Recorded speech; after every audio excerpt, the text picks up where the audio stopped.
You know, it's wild to think that a single question could completely rewrite your reality. Well, in this explainer, we're diving into a powerful story about how one simple shift in perspective took a man from being a beggar to becoming a businessman. It all kicks off with a challenge that changed absolutely everything. And there it is, the question. Sharp, challenging, and it sets the whole story in motion. Just imagine, your entire life is built around asking for help, and then someone turns that idea right back on you. This is the spark that's about to ignite a massive transformation. Okay, so first, let's set the scene. Before we get to the big change, we really need to understand the world our main character lives in. And his reality is defined by one single, repetitive action. It's a life of asking. So picture this, a huge, busy city train station. The noise, the steam, all of it. And day in and day out, this guy's life is just the same. The rhythm is dictated by the trains coming and going. He moves through the crowds, pretty much invisible, just asking passengers for money. His very survival depends on what strangers decide to drop in his bowl.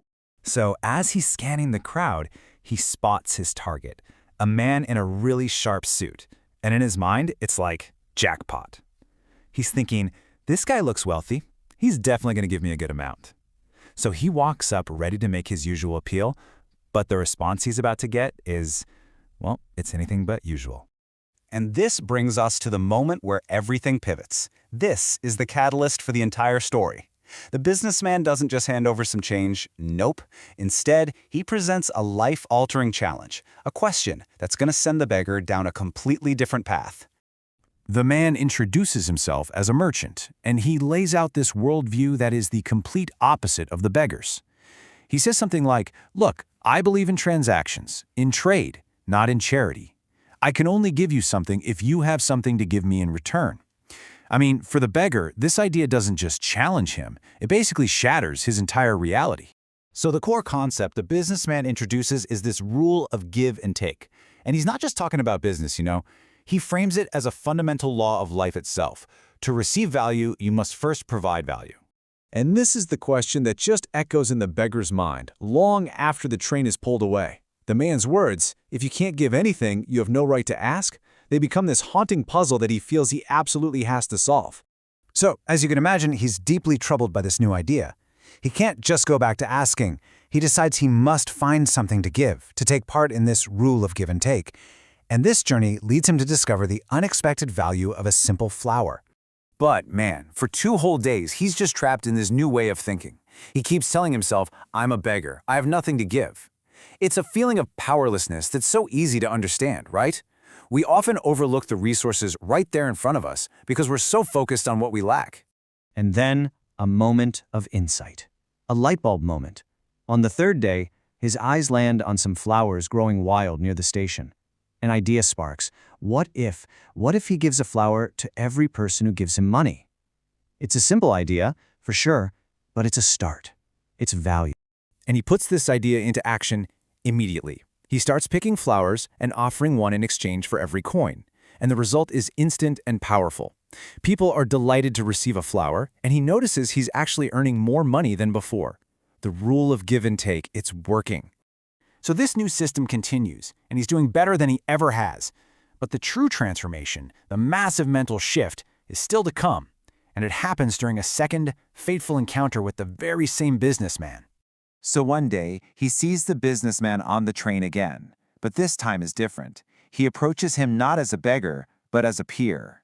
He says confidently, "Today I have a flower for you. If you give me a coin, I'll give you this." The businessman, clearly impressed, takes the flower and says the words that will change everything. "Wow, today you too have become a merchant like me."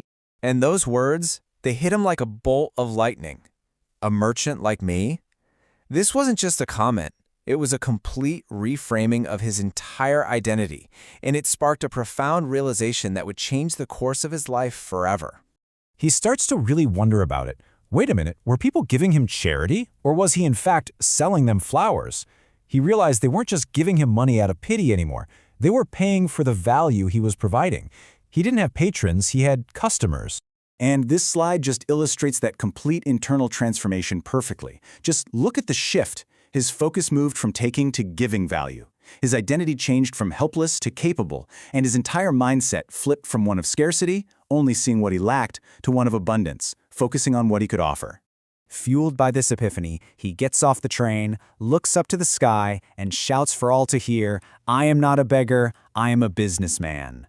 He internalizes this new identity so completely that from that day on, he is never seen begging at that station again.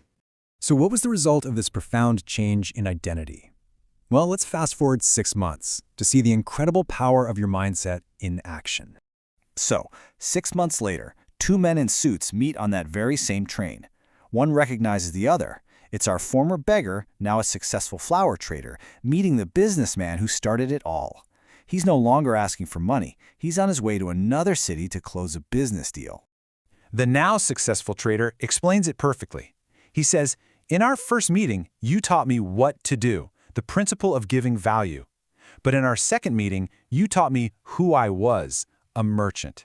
The first lesson changed his actions, but the second one, it changed his identity." So, how can we apply this? Well, it really boils down to these 3 steps. First, you have to identify your flower. What is the unique value that you can offer? Maybe it's your skill for organizing, your ability to listen, or your passion for a specific craft.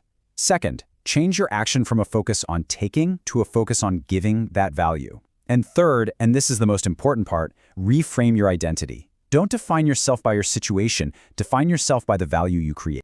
And this is the ultimate takeaway. As the source material puts it so beautifully, success is hidden in your thinking. To become big, you first have to think big. The beggar's external reality didn't change until his internal beliefs did first. So I'll leave you with this final thought. The beggar's life changed the moment he started telling himself a different story. So I ask you, are you a beggar waiting for things to be given to you? Or are you a merchant creating value in the world? The story you tell yourself matters more than you think.